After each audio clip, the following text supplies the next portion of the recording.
Welcome to Disrupted Science, the occasional conversation between the authors of the upcoming book, How the Internet Disrupted Science, now available for pre-order. Please do. I'm Joy Moore, here with my co-author Ken Anderson, and today is Wednesday, February 25th, 2026. Hey, Kent. Hey, Joy. How's it going? Oh, you held out. You made me go. Ah. If you've been following this, you realize there's a new game afoot. How is it going? How's your snow apocalypse? Oh, man, it's getting really old. I'll tell you, this has been some double whammy. And the worst part is that the 22 inches or 23 inches that we got about a few weeks ago, started to melt and then really got cold. So it got, turned into Jersey barriers basically all around. And then we got another 13, 14 inches on top of it. Mm-hmm. And so when you go to move it, it's nearly impossible if you didn't You, clear the first batch. And then if you go to walk on the now substantial hills of snow, it's kind of anxiety provoking because it's like snow quicksand. yeah, you don't It's know how like far you're going to drop. you don't know how far you're going to drop. You usually it can be even a 2 or 3 step process, and then you don't know if you're because because we have a dog and sometimes she just wants to play out in the snow, so I'll just slip on some boots and it's like, oh, are these boots going to come out with my foot when I I was pull just gonna up? say that one of my daughters lost a boot in a hill of snow Hmm. when she was little, and we didn't find it till spring. It's like it's in there, but Yeah. not So much. thanks for asking. It's no fun, that's for sure. But you've got a better weather situation there and you're going to baseball games. Yes, I've already been to two baseball games. It's so great. Yeah, it's the William and Mary baseball team. We got season tickets right behind home plate, and it's It's a great. study in contrast, I'll tell you. Yeah, it's and you know what? And I told you the other night it was cold and I was bored and I was like, you know what? I don't have to stay here. I've got season tickets. I'll come I back when see. it's warm and I'm interested. My seat will still be here. But yeah, it's fun to see the kids getting out and and just kind of that shift. Everything, the seasons shift earlier down here, Yeah, for better or for absolutely. worse. We get spring earlier, but we get summer worse. So Yes. Yeah. yeah. Yeah. But you've also found time to binge watch. I understand. Yeah, so I've gotten into The Pit, and I Mm-hmm. know it's been one of the most talked about medical shows in the last few years. And I got partway through the first season and then I dropped it. And then I picked it up over the weekend and really started to get back into it. And so if you're not familiar with the show, there was some controversy when they were putting it out. So it's on HBO Max and it's Mm-hmm. starring Noah Wiley, who was the one of the main stars of ER. Right. He was a resident back then, right? Yeah. And Yeah. it's a very similar premise. It's following people in the ER from the point of view of the clinicians. Right. Um, but there was Michael Crichton and his people were not happy about this because he's like, they're like, you just ripped us off and you've got to pay us royalties. I don't know what happened from that. Right. Right. Right. But this show has kind of gone on to become bigger than something else because it was from the perspective of post-pandemic and Mm-hmm. all the frontline workers who went through the pandemic. And it's called The Pit because it's in Pittsburgh. It's in a, Right. inner city hospital, much like Right. ER. Mm-hmm. But they've done a really good job of weaving in all of today's issues that I think anybody can relate to, whether you're a patient or a clinician, or if you're paying attention at all to what's going on in healthcare. And it's kind of Mm-hmm. taken it like to today Mm-hmm. in a really human but also critical way. And they do have some opinions on things. Mm-hmm. And one of the things I noticed, I watched, there was a episode in the middle of season two where they get a new attending, and she wants to modernize the ER. Hmm. So she comes in with an AI note taker for Mm. doing the charts and some other kind of things to help kind of move things along using data driven stuff, right? And Right, right, here right, they right. are in the middle of this like chaotic ER. Hmm. And it was so pitch perfect because they tried it out, and the first time they used it, it misinterpreted one of the drugs that they Hmm. had said to something else that was totally different. And she Hmm. just wrote it off, and she's like, well, it's like whatever, 95% of the time it's accurate. So Right, that's just a rounding error. right. Oh And man. then later, another time, uh, one of the interns uses it to catch up on her charts, and the patient got rejected from the ER because it hallucinated some of the patient's history to the Mm. point where the surgeon came down from upstairs and was like, what am I supposed to do with this? Urology is not neurology. This patient never had appendicitis. Right, But it was the same thing. It's like, well, it's just a rounding error. Sometimes right. it's wrong. It's a It's going to learning give you thing. it's going to give you 30% more, productivity, but then you have to proofread everything. Right, right. So there's a lot of good themes like that in there, and so I really recommend And it. that does jive with reality. I've talked to the doctors I've talked to. They're just like, you're Yeah. using it because it's a dictum from on high, and some authority figure has told them that they have to use it, whether it's out of the bureaucracy or like in this case an attending, and then they find that using it is causes more work, causes review, make because it makes mistakes. They Hmm. can't trust it, and yeah, so it sounds like you said, pitch perfect. Hmm. And then I also, I don't know if we've talked about Dr. Mike on this podcast before, I but don't, can't remember. so Dr. Mike is probably the biggest YouTube science health communicator. He's had his YouTube channel since 2017. He's young, he's smart, but he really dove into using YouTube as a platform to talk about what's going on in health misinformation. So he's kind of he's kind of a rock star, but Hmm. he does some really good stuff. And he's also done those Jubilee debates Oh where yeah, they put somebody in the middle and then have 20 skeptics, try to convince him that, anti-vax is a reasonable way to think and things like right. that. So he's really out there doing a lot of, I think, the good work. I don't know. I'm not qualified to say whether everything he's saying is correct, but he seems to be coming from a place of good intent, and Hmm. he gets some really great guests on. Yeah. And then he was also at the big Stat Summit conference in October, Hmm. which really caught my eye because he used that platform to call out the medical societies for not communicating and using social media in the way that they could. Hmm. And so he really kind of stuck his neck out about that. So, Yeah. but you can also watch The Pit alongside Dr. Mike, who does the fact check, where he goes through the episode and says, "Oh, I wouldn't have ordered that test," or "That was exactly the right test," Hmm. or he pauses about different things that relate to what's happening today and gives Right. some commentary there. So Yeah. check it Well, out if you want to yeah. hang out with Dr. Mike and watch The Pit or watch it by yourself.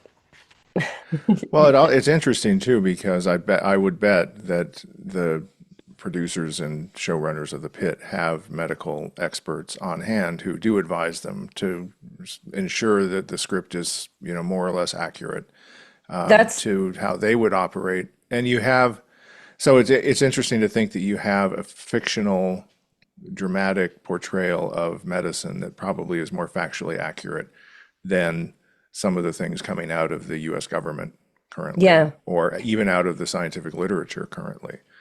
That's right. And I should mention that I think he and a couple of other clinician influencers do have a relationship with the show. Hmm. And he had Noah Wiley on a long 2, 3 hour, episode of his podcast.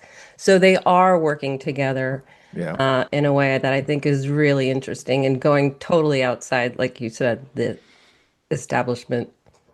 Yeah, but doing it better than, I mean, the current establishment is so messed up. And this is what we want to talk about today is kind of how the insurgents have become incumbents and in some ways, and how the incumbents in other senses are not using insurgents correctly. So Hmm. we're going to move on and we're going to talk about insurgents versus incumbents.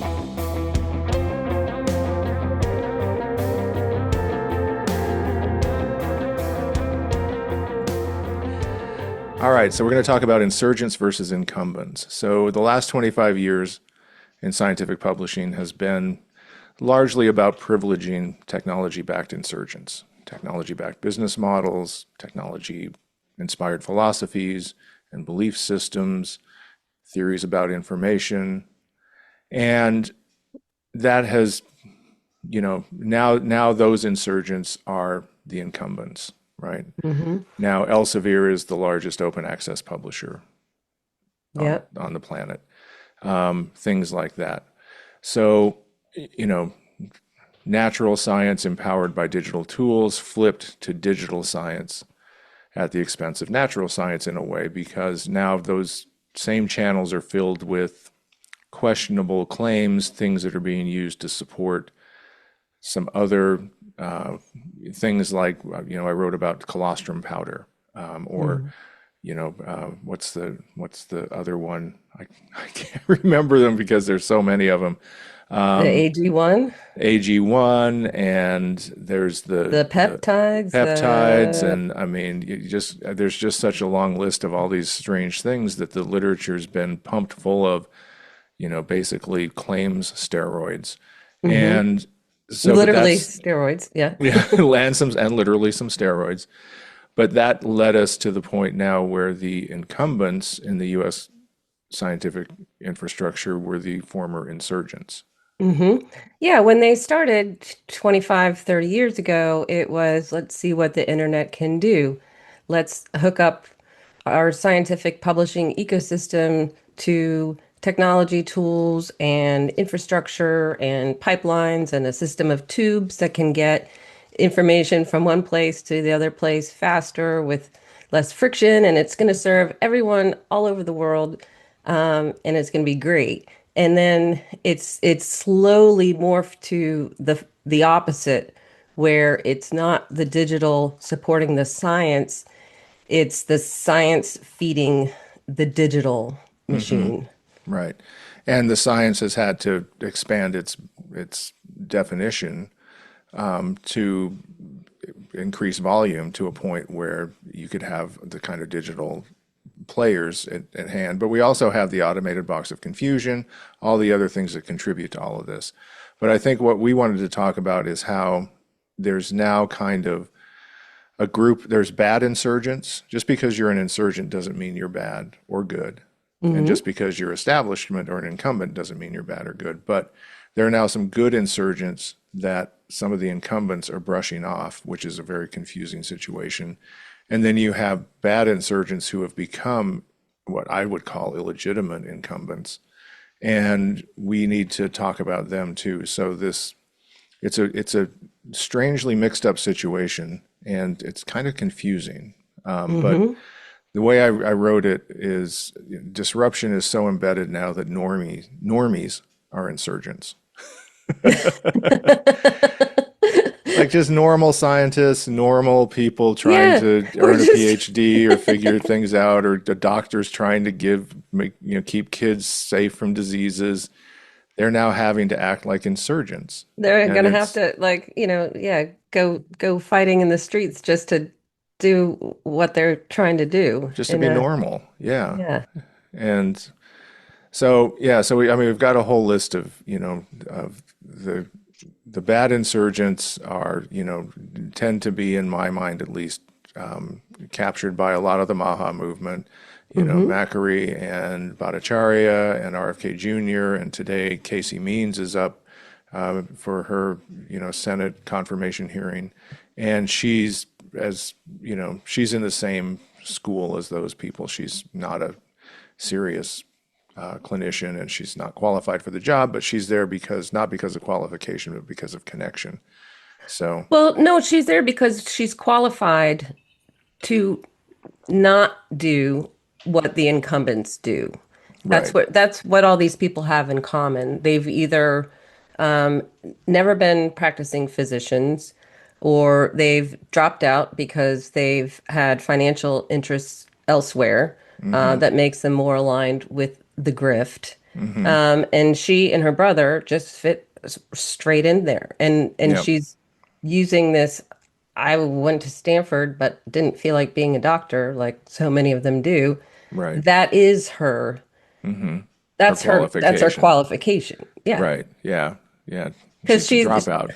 yeah, somebody else was talking about this the other day. I can't remember who. It's like you have all the, I think it was the conspirituality guys. It's you've got the pedigree, but you don't have the responsibility of being Mm-hmm. a doctor Right. and and um and following all the norms and Right.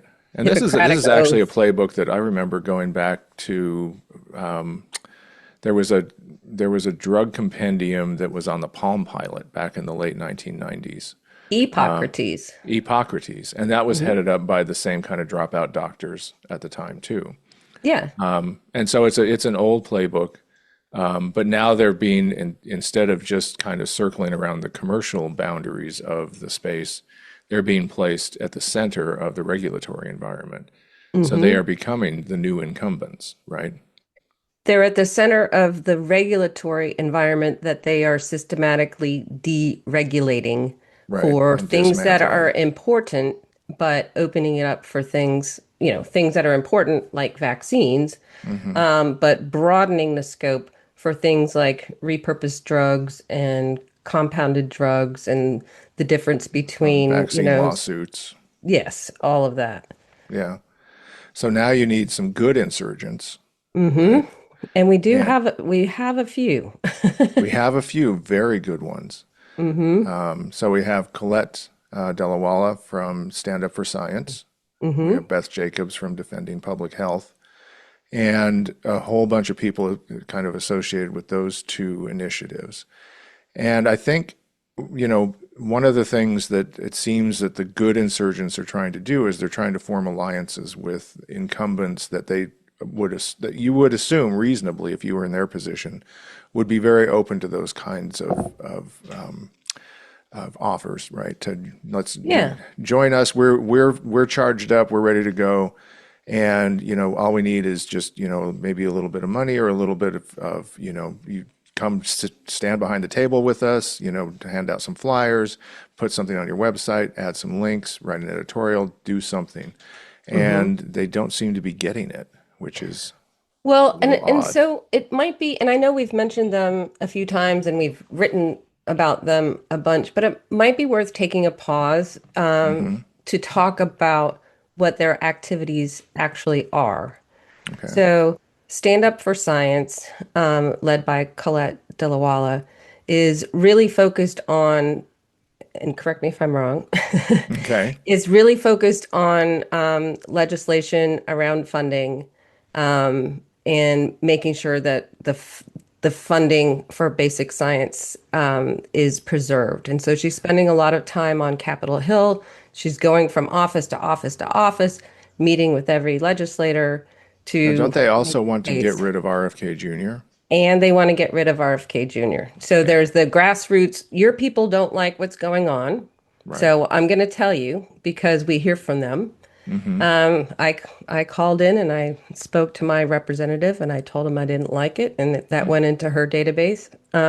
So she's doing that, and then she's then also doing you know, the legal action of, calling for impeachment. Hmm. Yep.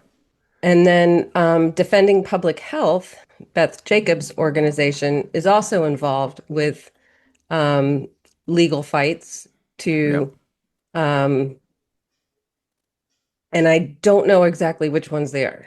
Yeah, yeah, yeah. It's definitely impeachment for RFK Jr. Yeah, and I think just And advocacy for, protecting and advocacy and for. informing people about, things that are changing, why they shouldn't be allowed to. I think it's a little more, signing on to various legislative initiatives, pushing various reforms, calling out various things, and Hmm. rallying people and giving people a kind of a nexus for activity, so that they don't just disperse it, that they can all kind of bring it all together and under an umbrella. And I love Colette's, call to action, which is, "All right, dorks, you know, it's time to go. Let's go, Hmm. dorks." But the the confusing bit of all this, and kind of what got us into this discussion of incumbents versus insurgents, is there's been a little bit of a beef in the press between Holden Thorpe of AAAS and Colette, and it's confusing to me Hmm. for a number of reasons. I mean, from a why Holden is tangled up in it at all as the editor of a journal, Hmm. I don't understand. I think that's, maybe a little bit of, a lane shift that I wouldn't advise. A lot of editors I've worked with, I've talked with them about, quote unquote, the bully pulpit they might have, Hmm. and they've just reflexively been loath to use it, and I think wisely, because they realize that it can compromise the perception of them as an unbiased evaluator of scientific claims, and a member of the community who doesn't have a position on anything in particular other than quality science. And because it also can get you into a real mess real quick. It's Yeah, like the snow drifts around here. All of a sudden, you think you're stepping on a nice white pile of snow, and pretty soon you're hip deep in 3 layers of snow, and your boots coming off. exactly. No, and Quicksand. I totally get it, and that's why I think a lot of the big societies have been, you know, over the years, there've been some, little jibs and jabs here and there. But for the most part, they're there to A, support their members, and their members are their constituents. So in a way, they are political, Hmm. um, Hmm. because their members are going to have different needs and wants. Yeah, they have lobbying arms typically that are working on the Hill or doing things, Yeah. in that regard, and so does AAAS for that matter. Yeah, exactly. And then the other part of it is that they don't, for the most part, when you're talking about journal editors, their job is to evaluate the content that's coming into their journals, from basic research to opinions. Hmm. So they are reflecting the content that is being submitted to them Hmm. by outside submitters, whether they're scientists or clinicians, or in some cases, policymakers. Hmm. So they're the arbiters of what is going into this journal for this community. And so for an editor of a journal to take positions is not the same as the editorial board of the New York Times, say. Right. It's Or the executive director or or the whatever. president. But So like yeah, we've seen more from the president, of of the the AAP. AMA of Right. and the AAP than we have seen of the editors of the journals, Right, which and is that typically is appropriate. Yeah. how it goes. And just to back up, since you know, I guess this all really came to a head. I guess there was a biophysical meeting out in California, maybe. It looked like warm weather. Hmm. I noticed that those things these days, and I guess Holden gave a presentation where he was kind of saying, well, we have to play inside baseball, and you're playing outside, stand up for science.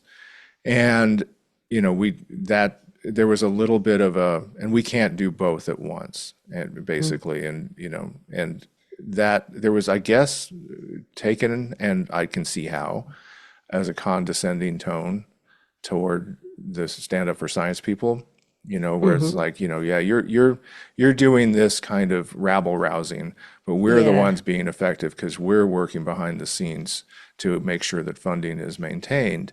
And, so Yeah, you keep out there and, and it, it, that's it's nice. it's more complicated than you think, little Missy, is the way it came Right. across. Yeah. Right. And so, and, we've talked with Colette, Hmm. just to full disclosure, and she's sensational. She's everything you would imagine. But she's either earning or just earned her PhD. Hmm. I think she's got a small She's child. I defending. think Hmm. she's a busy, driven, super smart person and really organized. And her whole website is great. I mean, like you said, you go there and you can contact your representatives like in a GIF. 1 minute. And Yeah. yeah, 1 minute, and you're got emails sent to them and all this stuff. So she took umbrage at this, and it's kind of interesting to watch on Blue Sky and other places. People are like, "Uh-oh, Holden, you really stepped in it." So she wrote a blog post and then did a kind of a thread on social media based on that blog post. But basically, she's saying you can do both at once. You can walk and chew gum. You can work inside and outside, and we're doing both, right? They've held over 100 meetings with Congress.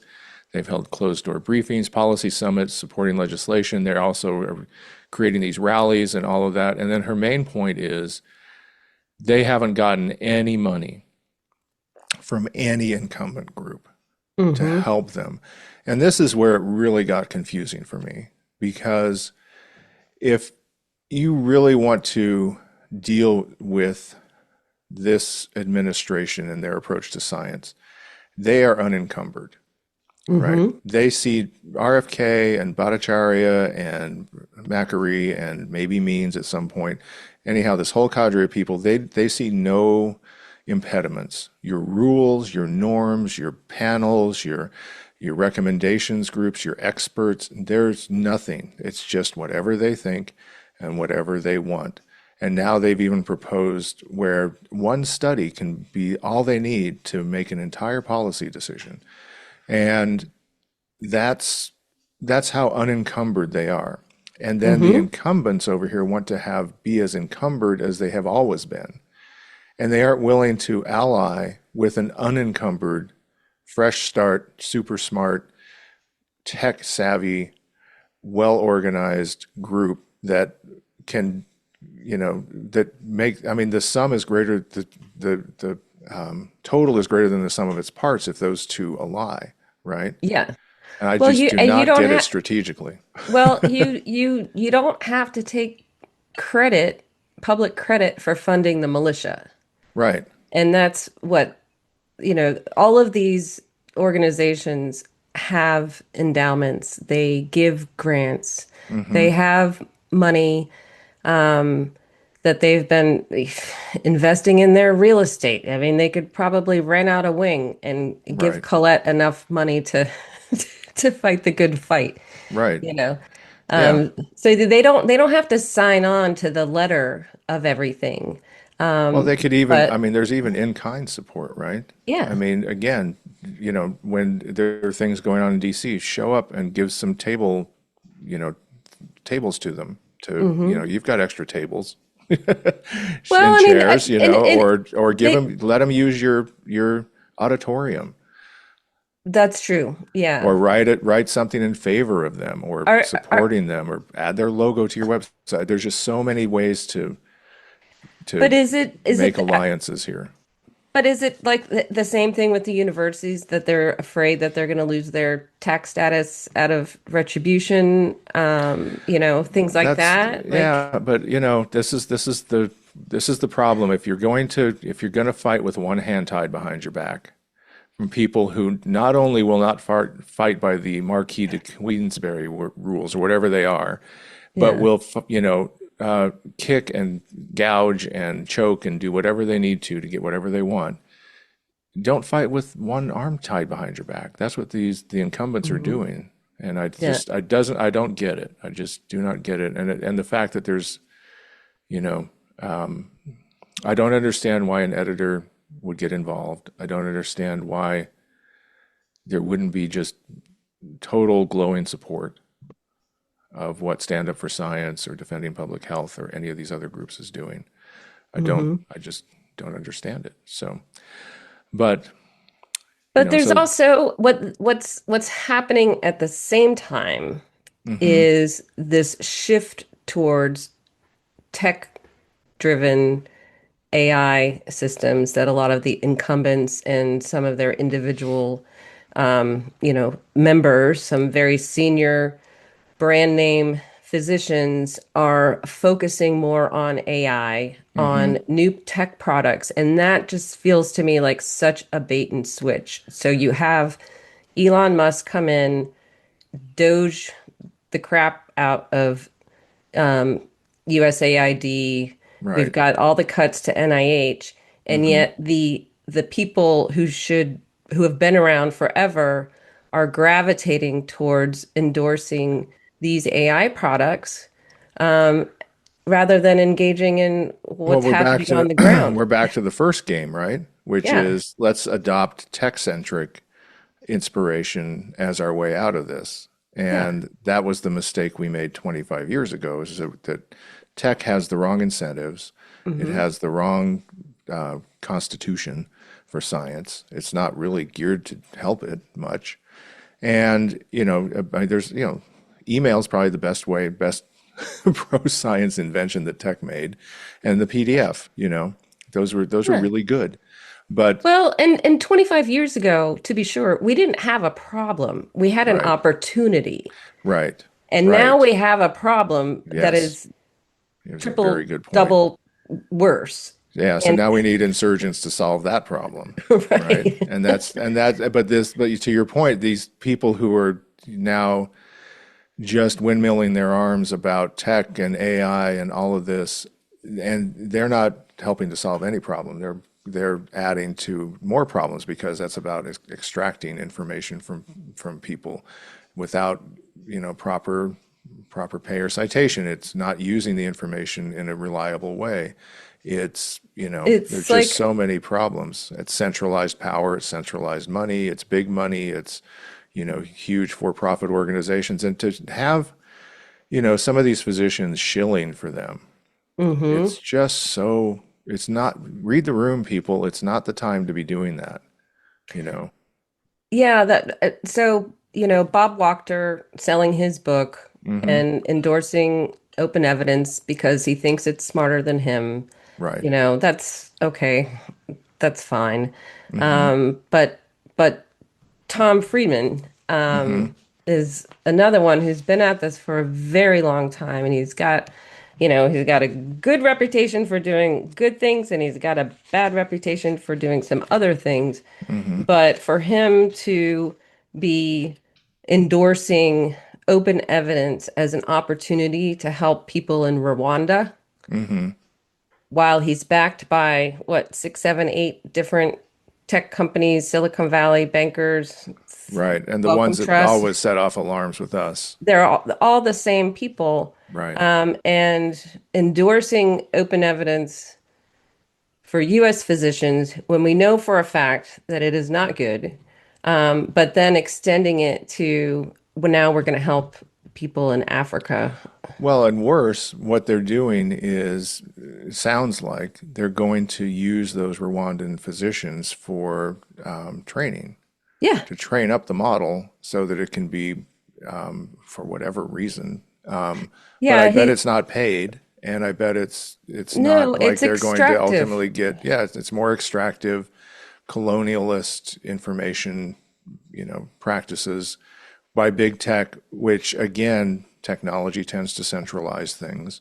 And so they're just centralizing all this stuff into US tech, and he's playing along with it. So, Tom Frieden, just stop it. Stop it. Bob Wachter, stop it. You guys, it's this, and you and I saw this for a long time. Older physicians want to remain relevant, and they think the way to do that is to embrace what they perceive the youngsters are doing. And they Hmm. don't realize that when you get to a certain point, I think my take on it as a former young person was that I always respected the older people who acted with the wisdom that you would hope you would acquire with age, Hmm. and not with the kind of show pony antics that these people are acting with. And so I think whatever we say, I get the sense from the young people in my life that that's true. They Hmm. respect the fact that there are people in this world who have been here a long time and can put things together that they can't quite comprehend as well or put into perspective as well. So they're looking for that kind of, wisdom from people around them. And these people, I think, are kind of abdicating that role. They should be wiser Well, but leaders than that. they've also been given platforms that didn't used to exist. They can Hmm. make money, they can build audiences on Substack. Hmm. They can publish with Skyhorse Publishing. They can invest in a supplement company. They can endorse things on podcasts. And Hmm. so the definition of what an elder statesperson is has changed as part of what it means to be a successful influencer Well, today. but so I'm gonna question whether it's those things, because let's go back to Dr. Mike, right? Okay. Hmm. He strikes me as like really young. Oh, Like he's super young. Yeah. yeah, he's a really young guy, and Hmm. he's probably going to look young far longer than he's like the Paul Rudd of Yes, he is. of influencers. I think he's going to look young for a long time. He's got that kind of Hmm. vibe about him, but he's doing the right thing, Hmm. right? He's the right kind. He's showing more wisdom at his age because he's got the right boundaries of using his knowledge for the right things. Same with Colette, right? She's Hmm. young, super young, but she's also got a certain core wisdom about it. So it's kind of it's just an interesting, like the incumbents aren't acting, the insurgents are acting wiser. The new good insurgents like Colette and Dr. Mike and other people like that are acting wiser than the incumbents who are acting a little bit corrupted and desperate. Hmm. Yeah, and to be sure, they're using the same tech platforms. But it's just the fact that the older ones have jumped onto YouTube and Oh Substack yeah. and you know and it's just it's kind of sad. It is. It is. It's like, come on, guys, you can do better than that. You know, you can do better. We've got examples right here. So again, I think for AAAS, throw your hat in the ring with Stand Up for Science or any of these other groups that help them. They want to align with you. They want to help in ways that you can't because they're unencumbered and Hmm. they can do things faster and they don't have to go through committees and they don't have to go to the board of directors and they don't have to do all this stuff. They can make decisions in minutes that would take you weeks or months. Hmm. So help them would Yeah. be my plea. As for the oldsters looking for relevance through AI, stop it. You're on a leaky boat and it's just springing holes every week. Hmm. And Ed Zitron's on the back trying to knock the engine off of it, and he's succeeding because the engine was full of terrible, terrible fake fuel. Seaweed And that's right, the seaweed has gotten it. and fishing nets. It's all. Yeah, and then the whole Maha incumbent group. It'll be interesting to see what happens with Casey Means. I Yeah. watched a little bit of the testimony, and I just there's a whole list of things that have kind of the Maha movement seems like it's run out of steam. Yeah, and I think And I they've they also need to appeal to their most radical core base, the ones hmm who are upset that there are any vaccines still on the market today, the right. ones who are the I must feed my children raw milk you know, and to how Kid dare Rock you music. to Kid Rock music. Yeah. And so Casey means I was hoping she would become irrelevant in the time that it's taken to get from there to here, but I think she might be a last ditch effort to just say, okay, well, we're going to put this lady, you know, in the public space so that we can, all the goop followers will have somebody to look up to. Yeah, I don't know. And then the rest of us can just ignore it, you know? I Yeah. mean, I think a lot of people ignored the Surgeon Generals throughout the time, and they've done some really cool things. Who was the last one who talked about loneliness as being, you Right. know, an A epidemic? mental And health issue. Yeah. yeah, Yeah. and so they usually kind of, take on a cause or two, but Yeah. I think the chair I think the chair may be looking for some redemption. uh-huh. And I think he may sense political weakness on the Maha front because a lot of things, like they had to, take back their various recommendations about various things. They had to shut down that study Mm-hmm. in Guinea-Bissau. They had to do all sorts of, they've had to retreat from a lot of different stances recently. And so if he's trying to redeem his reputation as somebody who's, especially with the Surgeon General, Yeah. it wouldn't surprise me if she got voted down. But So, at the same time, as so many like defend public health, and in some of the societies, they're saying just ignore the CDC. Like we just hmm can't trust what comes out of there. yeah, If they had a surgeon general that was somewhat credible, then that would be a mixed message. So now they can just say, just ignore everything health related that comes out of this true, government across the board, you know. true, true, true. Who It's who all a bunch of bandits. who would be a better one that would want to come in and step into that mix and try to like play nicey nice, you know? Yeah, I don't know. I mean, I wonder if there would be, you know, just an empty chair for until some other things happen. I mean, there may be an unraveling coming. Yeah. They could do a hologram of C. Everett Koop. He would That's like that, from what I understand. I mhm. met him a couple of times. Yeah, I think he would like that. Yeah. Yeah, have all his medals on his chest. So, all right. So we just wanted to talk about this. It's kind of a little bit of a difficult thing to tie down, but we need to understand that there are fresh forces coming into the public health space, trying Hmm. to re-energize it at a crucial period of time.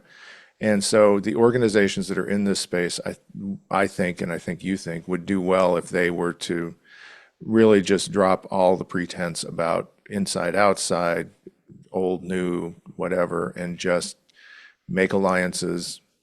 The whole is greater than the sum of its parts.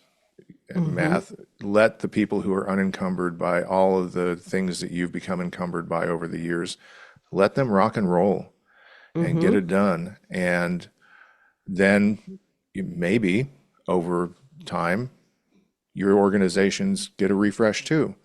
And you get Hmm. some fresh friends and some fresh energy and more members. And I mean, strategically, I just can't see a downside. No, I can't either. And also for these organizations that have publishing programs, there are things that you can do, and Hmm. recognizing that um, what we've talked about, the Maha people have this kind of glitter gutter media strategy in terms of Hmm. where they publish. Right. Um, they will publish a preprint and call it a landmark study on Zenodo or ResearchGate, and a Right. couple of them got taken down the other day, which I thought was hilarious. It is.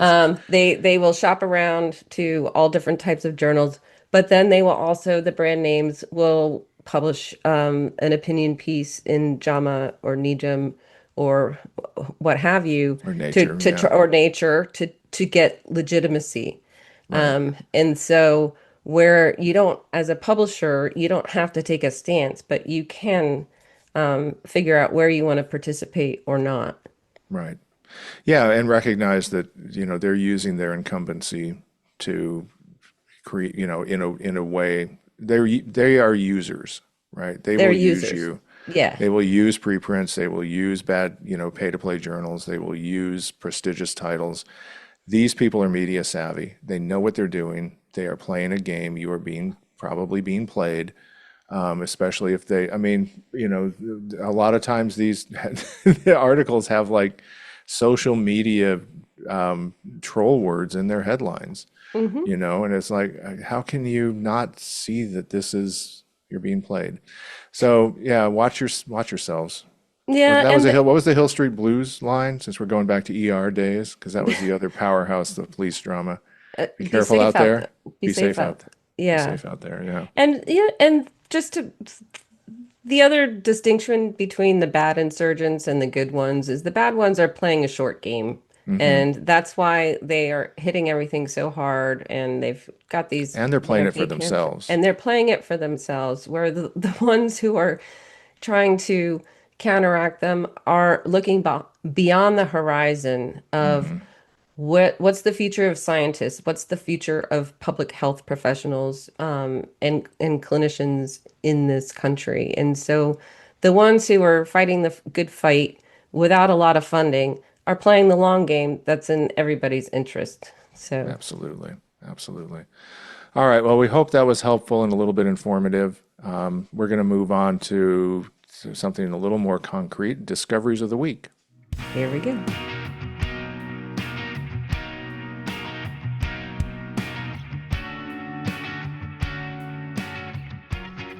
All right, Joy, it's your turn to lead off discoveries of the week. So are you ready? I am ready. Um, so the stuff you should know, folks, I think I've talked about them before. Yeah. Chuck and Josh, they always do a great You're job. on a first name basis with them. Oh, that's how they've talked to me for the There you go. last, Well, there you go. Yeah, the 15 friends in our years. ears, right? Like we're Yeah. hoping to be to some people. Yeah. So they do these they do long form kind of deep dives into different topics and it's very well researched. So the one that they put out the other day that caught my eye, they had been working on it for like a year. Hmm. So it's Wow. like each episode is like a little, mini book. Hmm. But so this week's, which I highly recommend, since we've got a lot of elite academic institutions in In the play. news, Yeah. connected with a number of nefarious people. This week they covered the murder of Jane Stanford. Ooh, And I didn't even know there was a Jane Stanford. neither did I. Or that she So, was murdered. or that she was murdered. Yeah, Wow. it's one of the great unsolved mysteries, Well, quote unquote, right? quote unquote. Yeah, they Yeah. still know exactly who did it. But so Jane Stanford was the wife of Leland Stanford Sr. She was Hmm. the co-founder of Stanford University. They had a son who died when he was a teenager, and that's why they put their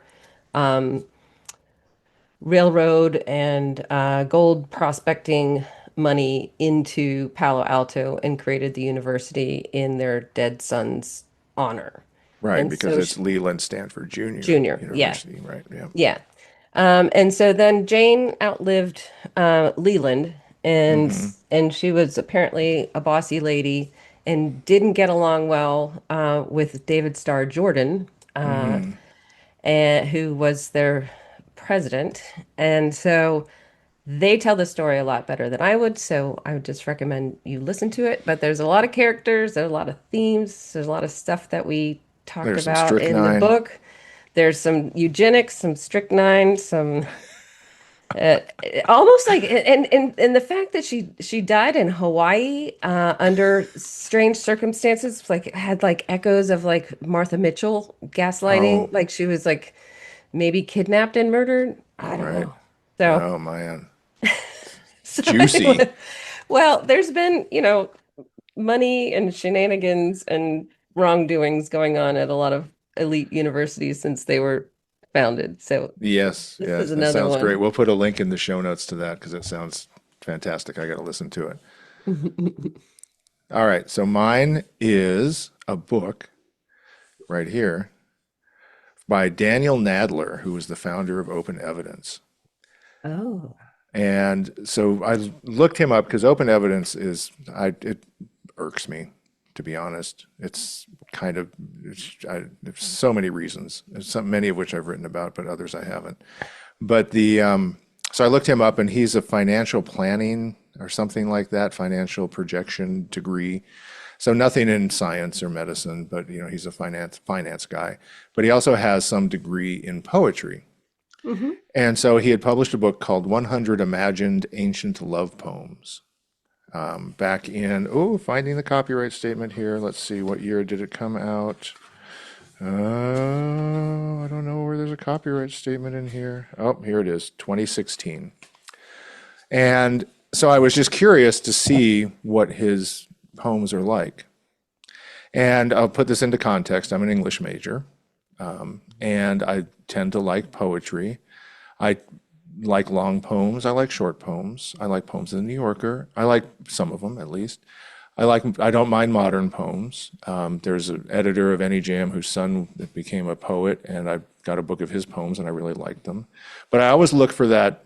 To me, a poem is something that has a rhythm and has some twist or some interesting aspect to it that hits you in the gut, right? Hits you in the soul.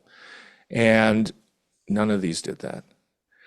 No. They are, and I thought, 100 imagined ancient love poems. I thought it would be, like you would write, they would have some bearing on ancient love poems.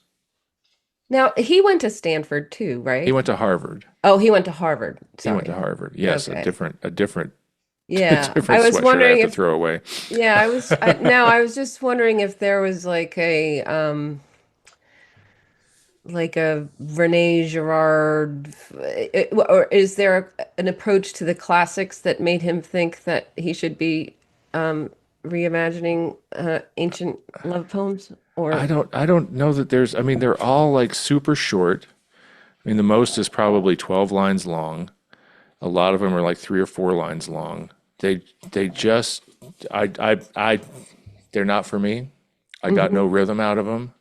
Nothing grabbed me. I got nothing except one I sent you that made me laugh because it read like he had woken up in the middle of the night to realize he'd wet the bed. I couldn't read it another way. I think you're absolutely right. I was like, I tried. I was like, nope. Yeah. Yeah. So anyhow, trying to understand Daniel Nadler, I still don't. And but I think I I was kind of think like maybe if his poems are great, I'll become a big fan. But that didn't well, happen. even if his poems were great, it's a crappy, crappy product, and they Yeah, shouldn't. open evidence doesn't. Yeah, but It, at least then I don't know. I was looking for something where it's like how can I where's a path into liking what this guy does, and I haven't found it yet. So that was my discovery of the week is that Daniel Nadler writes poems that I don't like. So well, you know what, Ken? I think that's very gracious of you to, and like we do every time we're trying to understand something that at face value we don't agree with. You look into it, right? yeah, You right, look around the corner saying, well, who's paying for it? Or why are they doing it? Or, what's their motivation? right, And the fact that you paid US American dollars to read his book yeah. is, Well, you know, the right thing to trying do. to have integrity. So, and I would have loved to have said, I may not like open evidence, but these poems, whoa, Yeah. can't do Cash it, cash out unfortunately. soon and write the next batch. That's right. So anyhow, all right. So that's it for this week. Thanks for tuning in. Thanks to our friends at Provoke the Truth for the music. He has new T-shirts on his merch store. So, and I saw Oh, one awesome. yesterday. Oh, it's nice. It's nice. If you have topics you want us to cover, please email us at disruptedscience@gmail.com. We'd love to hear from you. You can also keep up with developments at the Geyser, where you can subscribe to support our efforts.